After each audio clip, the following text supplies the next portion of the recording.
வணக்கம் நண்பர்களே, சற்று முன் கிடைக்கப்பெற்ற மிக முக்கியமான செய்தி ஒன்று வெளியாகி உள்ளது.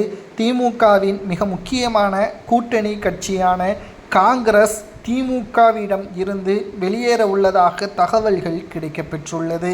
திராவிட முன்னேற்றக் கழகம் 2021 சட்டசபை தேர்தலில் வெற்றியடைந்ததற்கு மிக முக்கியமான காரணம் கூட்டணிகள்தான். அதிலும் குறிப்பாக காங்கிரசின் ஆதரவுகள் இருந்ததன் காரணமாகத்தான் திமுக வெற்றியடைய முடிந்தது.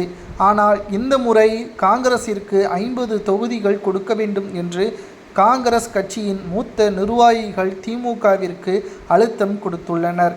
ஆனால் திமுகவோ கடந்த தேர்தலில் காங்கிரசிற்கு வழங்கிய அதே 25 தொகுதிகள்தான் இந்த முறையும் வழங்கப்படும் என்பதையும் திமுக தரப்பிலிருந்து கொடுக்கப்பட்டுள்ளது. திமுக இந்த முறை 50 தொகுதிகள் கொடுக்கவில்லை என்றால் நிச்சயம் தாவேகாவுடன் கூட்டணி வைப்பதற்கான ஏற்பாடுகளை நாங்கள் செய்வோம் என்பதையும் அழுத்தம் திருத்தமாக காங்கிரஸ் கட்சியின் மேலிடம் முடிவெடுத்திருக்கிறது. ஜனவரி மாதத்திற்குள்ளாக திமுக இதனை பற்றி தெரிவிக்க வேண்டும். இல்லை என்றால் காங்கிரஸ் விஜயுடன் கூட்டணி வைத்தால் திமுக எதிர்க்கட்சி அந்தஸ்தையும் இழக்க நேரிடும் என்பதை நம்மால் உறுதியாக தெள்ளத் தெளிவாக கூற முடியும். ராகுல் காந்தி ஏற்கனவே விஜயுடன் தொலைபேசியில் பேசியுள்ளார் என்ற தகவலும் கிடைக்கப்பெற்றுள்ளது. மேலும் திமுகவிற்கு இதை விட்டால் வேறு வழி கிடையாதா என்று கேட்டால், தொகுதிகள் அதிகமாக கொடுத்தால் காங்கிரஸ் மட்டுமல்ல, விசிக, முஸ்லீம் லீக், இன்னும் பல கூட்டணி கட்சிகளும் தொகுதிகளது எண்ணிக்கையை அதிகமாக கேட்பார்கள். இது தனி பெரும்பான்மையை நிரூபிப்பதற்கு திமுகவால் சாத்தியமில்லை.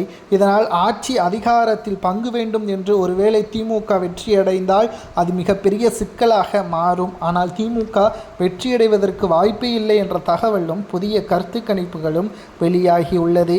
இப்பேற்பட்ட சூழலில் திராவிட முன்னேற்றக் கழகம் அடுத்து காங்கிரஸை கைவிடக்கூடிய நிலைமை உருவாகுமா அல்லது காங்கிரஸ் கேட்கின்ற தொகுதிகளை கொடுக்குமா என்பதை பொறுத்திருந்து பார்க்கலாம். ஆனால் இனி ஸ்டாலினுக்கு ஒட்டுமொத்த கவலையாக காங்கிரஸ் நம்மை விட்டு சென்று விடுமோ என்ற அச்சம் அதிகமாகி இருக்கிறது. ஒவ்வொரு தொகுதிகளிலும் திமுகவின் நிலைமையும் மிக மோசமாக இருக்கிறது என்ற தகவலும் கிடைக்கப்பெற்றுள்ளது.